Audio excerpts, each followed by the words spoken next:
A mother of 3 leaves her home to do some Christmas shopping one evening, and all signs of her and the van she was driving vanish into thin air. A mom of 4 leaves town with 3 of her children and her younger sister and never arrives at her final destination. A devoted mother and hairdresser drops her daughter off at school, promising to return in a few hours to pick her up. She's never seen again, and her husband has conflicting stories about where she went. Another woman leaves her infant girl with the baby's father and says she's taking a trip to Mexico to visit her mother. She never arrives. Her car is also missing, and her mother had no idea about any plans for her daughter to visit. Another mom embarks on a road trip from North Carolina to Tennessee one night after finishing up work, and her car is found at a rest stop less than halfway through the route. A young mother goes out for a late-night pharmacy run to get medicine for her toddler who is sick. She is never seen again, and her car is found abandoned on the interstate a few hours away. Some of these cases have resolutions, but most of them don't, leaving family members with a void they'll never be able to fill. There are a number of missing persons cases right here in the Carolinas, and some have received more media attention than others.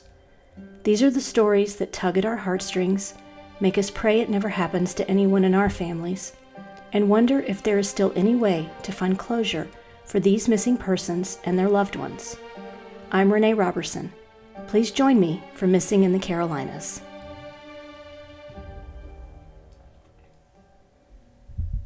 Episode 26, Missing Moms in North Carolina. As a mother, having a child go missing is one of my biggest fears and always has been. I know I'm not alone in this fear. On the flip side of that, can you imagine being a child whose mother leaves for a road trip to see friends or out to go shopping and run errands and is never seen again? My heart goes out to all the families whose loved ones from North Carolina are featured here in this episode. First, I want to talk about a woman named Michelle Hundley Smith, who went missing from Stoneville, near Eden, North Carolina, on December 9th, 2001. That night, the 38-year-old mother of 3 headed out around 8:30 p.m. to do some Christmas shopping in nearby Martinsville, Virginia, which was about a 30-minute drive from their home. Her daughter, Amanda, who was 14 when Michelle went missing, spoke with Dateline at the end of 2020. She remembers her father waking her up after midnight, concerned because Michelle had not returned from shopping. She also wasn't at Amanda's grandmother's house nearby. They contacted the Rockingham County Sheriff's Office, and Amanda remembers there being some initial searches of the area. But Michelle has never been found, nor has the vehicle she was driving, a 1995 Pontiac Transport van. In the last several years, Amanda has tried to take the lead on moving the investigation forward and created a Facebook page called Bring Michelle Hundley Smith Home. But it's difficult to make progress on a missing persons case when there is absolutely nothing to go on. The Rockingham County Sheriff's Office considers Michelle's disappearance an active investigation and also says she's an endangered missing person. Her 3 children, Amanda, her younger brother, and older sister, all have children of their own now who would love the opportunity to get to know their grandmother. Her father has remarried, and Amanda told Dateline he always believed Michelle must have left the family of her own accord, something Amanda does not believe. She remembers Michelle as always being a doting mother, cooking their favorite meals, and waiting for them at home when they got off the bus. Back in an October 19, 2019 Facebook post, Amanda wrote, "Today is my mom's birthday, and I miss her so much. She is 56 today. Been gone for almost 20 years. Mama, there is so much I wish I could talk to you about. Not a day goes by that I don't think of you. I love you so much. I just wish I could know the truth." At the time of her disappearance, Michelle Hundley Smith stood between 5'3" and 5'5" inches tall. She had brown hair and hazel eyes and weighed around 150 pounds. She was last seen wearing a green blouse, blue jeans, and brown moccasins. She was wearing her wedding ring and a gold ring with 4 birthstones in it, and would be 57 years old today. Anyone with information on Michelle's case should contact the Rockingham County Crime Stoppers at 349 9683. Next, I'd like to discuss the case of a missing mom in Fayetteville who disappeared with her sister and 3 of her 4 children back in 1996. Robbie Ann Floyd was 32 at the time and married to her 3rd husband, a man named Jason Floyd. A neighbor saw Robbie outside of the family's residence on December 1st, 1996, packing boxes in her blue van. Robbie told the neighbor she was driving to Alabama to visit her father, who was ill. She was with a woman whom she introduced as her mother and seemed to be in a hurry to get the van loaded. Robbie was also accompanied by her younger sister, Jennifer Hughes, who was 17 at the time, and her 3 children, Serena Glenn, age 11, and twins Brent and Brittany Hughes, who were 4 years old. Robbie also had a 4th child, a son named Brandon, that stayed behind with his dad, Jason. After that evening, the trail of Robbie Ann Floyd, her sister, and her 3 children goes cold. What makes this case even more perplexing is the conflicting information out there on various news sites. On the Charlie Project entry about Robbie Ann's disappearance, it states that Jason told police he spoke with her shortly after she left North Carolina, and that she was staying at a motel near where her father lived, in Alabama. But Robbie's father never heard from her and eventually passed away in 1998. Also, Robbie's mother claimed she was not with her daughter on the day she was preparing to leave for Alabama. So who was the woman that the neighbor saw? Jason and son Brandon left the Fayetteville area soon after in February 1997, but he didn't report Robbie Ann missing until 2 years later. It appears as if the couple was separated at the time she went missing. Serena Glenn's father spoke with a reporter for WRAL in 2011 over the pain of not knowing where his daughter, the oldest of Robbie's children, is. Here's another mystery. Over the years, witnesses have come forward saying they've seen Robbie's sister, Jennifer Hughes, at a local Walmart in Fayetteville. But investigators also say the Social Security numbers for the 4 people have shown no signs of activity. They believe if Robbie is still alive, she may be using an alias with the names Presley or Glenn. Anyone with information on the whereabouts of Robbie Ann Floyd, Jennifer Hughes, Serena Glenn, or twins Brent and Brittany Hughes are encouraged to call the Cumberland County Sheriff's Office at 910-677-5400.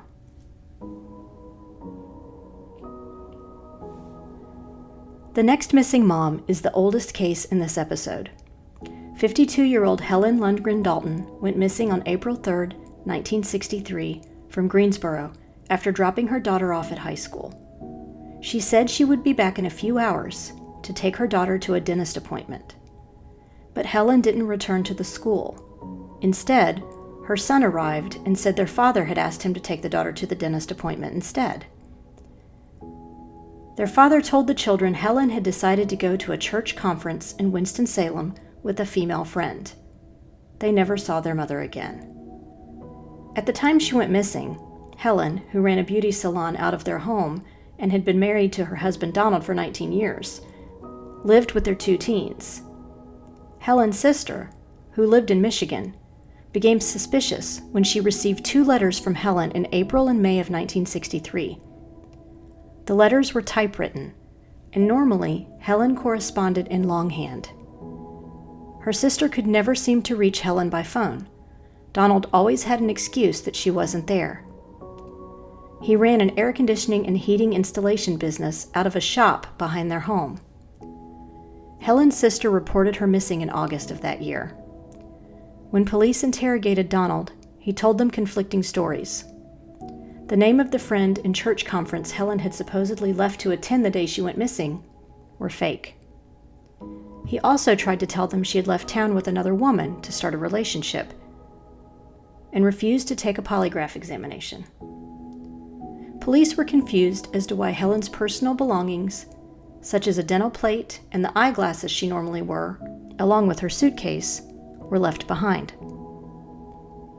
With no physical evidence, the case of Helen's disappearance went cold for many years. During that time, Donald had continued to tell people that Helen had grown tired of her life and simply left him and their kids. He remarried 2 more times and moved away from the area. In late 1993, investigators received word the home Helen had disappeared from had been sold and moved, with the land now sitting vacant next to a Kmart parking lot on Moores Chapel Road. The new owner of the land gave the police permission to excavate the property, as they had always suspected Helen might be buried there. But the search had to be stopped due to safety concerns, and no human remains were ever found.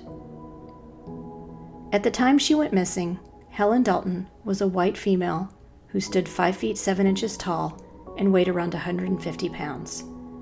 Anyone with information on this case should contact the Greensboro Police Department at 336-373-1000. Before we continue, let's take a minute for a word from our sponsor. I've always enjoyed writing fiction, but I didn't really get serious about it until I was in my 30s. After submitting to the WOW Flash Fiction Contest a few times, I was thrilled when I placed as a runner-up with my piece titled In the Depths. WOW still hosts a quarterly writing contest every 3 months, and I highly recommend entering it. The entry fees are minimal, and you can also purchase a critique to get feedback on your story once the contest concludes. The mission of this contest is to inspire creativity, great writing, and provide well-rewarded recognition to contestants. The contest is open globally, age is of no matter, and entries must be in English. And the best part is that the contest is open to all genres, from romance to science fiction to thriller suspense to literary fiction. Literary agent Emily Forney with Bookends Literary Agency will be serving as the judge for the finalists in this most recent contest. You can learn more about the contest guidelines at wow-womenonwriting.com. Submit your entry by May 31st for the spring contest. And now, let's get back to the show. More recently, a mother from Asheboro named Nancy Trochet Garcia went missing after leaving her 5-month-old daughter with the baby's father. Nancy was last seen attending a birthday party with her baby, Natalia, on May 20th, 2018. A few days later, a coworker of Nancy's contacted the Asheboro Police Department and asked them to do a welfare check because Nancy had not shown up for work for several days. Her car, a burgundy 2001 Chevy Impala, had also disappeared along with her. According to what Nancy's ex-boyfriend and his sister told police, Nancy had left the baby with them because she said her mother was ill in Mexico and she needed to travel back there to help. However, once police talked to Nancy's mother in Mexico, she seemed confused by the story that Nancy had traveled there. She said she had spoken to Nancy the week before and her daughter had seemed in good spirits, but Nancy's mother was not ill and there were no plans for the two to see one another.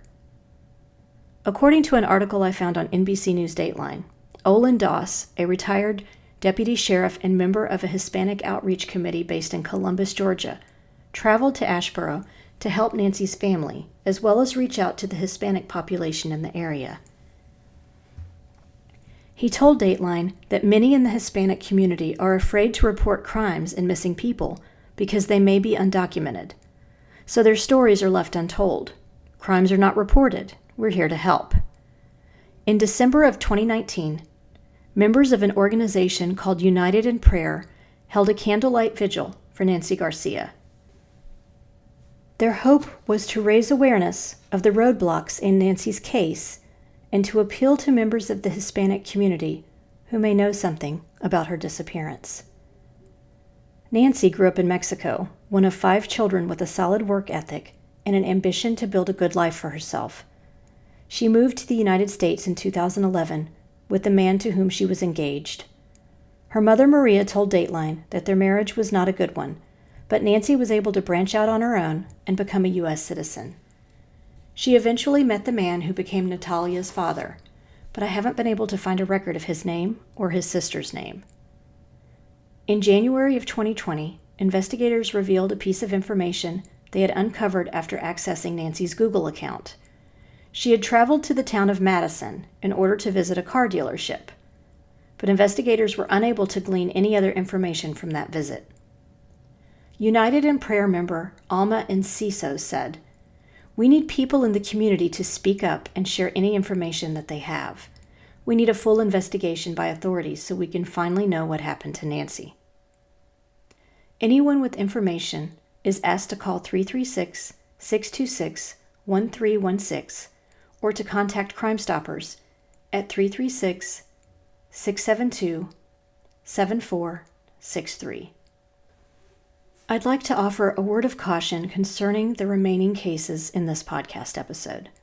They contain descriptions of sexual assault and murder, so listener discretion is advised for anyone under the age of 13 or who is sensitive to these topics in particular. A man named Terry Alvin Hyatt is responsible for at least 2 mothers in North Carolina who never made it home to their children.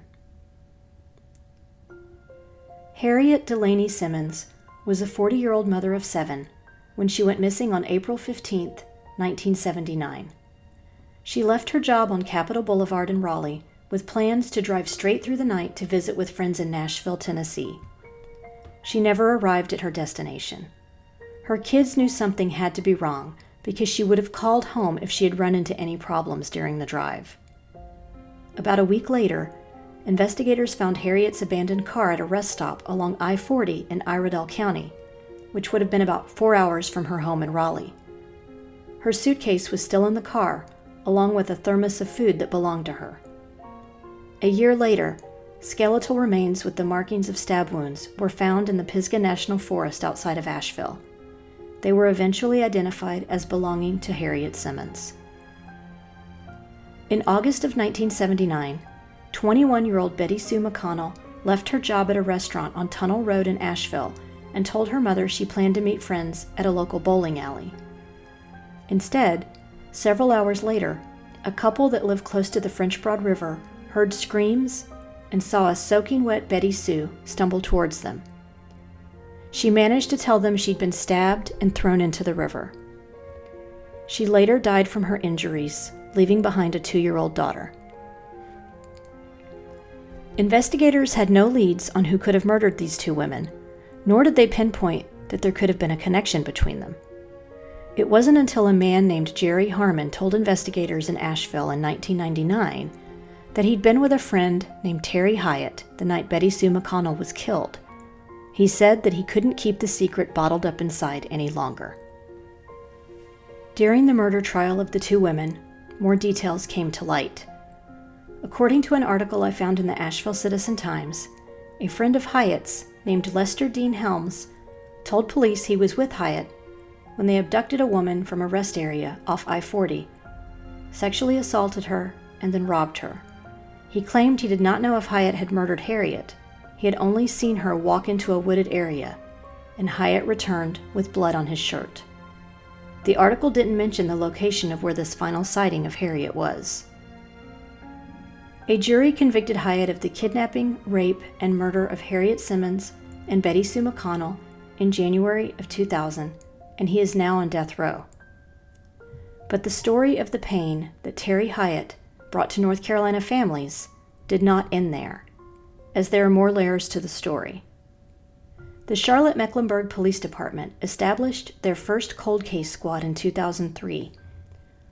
One of the cases they looked at first was the 1987 murder of a 19-year-old young woman named Jerry Ann Jones. Jones, who was working as a cashier at a Harris Teeter grocery store in Charlotte, disappeared while waiting for her boyfriend to pick her up from work on July 8, 1987. 2 days later, police found her nude body about a mile away from her place of employment. She had been sexually assaulted and stabbed, but the case quickly went cold. When the cold case unit started examining the evidence in Jerry's case, they discovered a cigarette butt near the body along with semen. The DNA evidence matched Terry Hyatt, and he ended up confessing to her murder in 2005.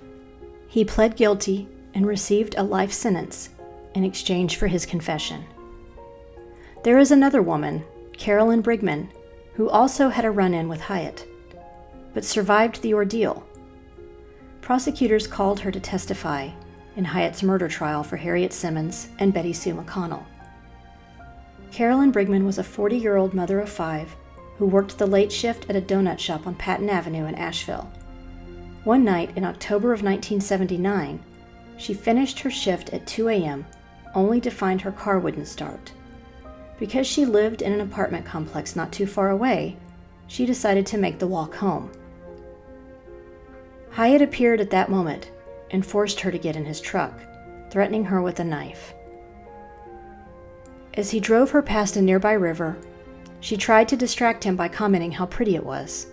His reply, "I've put a lot of bodies there." He parked and asked her to get undressed. She told him she didn't want to do that he was a nice young man and she was an older woman with children. For reasons unknown to Carolyn, he set the knife he was holding down and said, "I'm going to do something I've never done before. I'm going to give you back your life." He dropped Carolyn back off where he had found her and threatened that if she ever told anyone what had happened, he would find her, cut her up into little pieces, and throw her in the river. Carolyn Brigman didn't let Hyatt's threats intimidate her, though. She reported him to the police, and he pled guilty to armed robbery and kidnapping. At the time, investigators had no idea he had already murdered the 2 women in the months prior. While I was researching the victims of Terry Alvin Hyatt, I came across a similar case from 1983 in Fayetteville. I will preface this part by saying I have no evidence that Terry Hyatt is involved in this particular disappearance, but the circumstances, a young woman going out alone at night to run an errand with her car showing up on the interstate later, was eerily similar to the way Hyatt operated. I don't know if Hyatt ever passed through Fayetteville, and there is no evidence linking him to this crime. But it's a sad situation for her family nonetheless. Frankie Darlene Horsley was only 19 years old when she went missing from Fayetteville on March 10, 1983. At the time, she was mom to an 18-month-old son.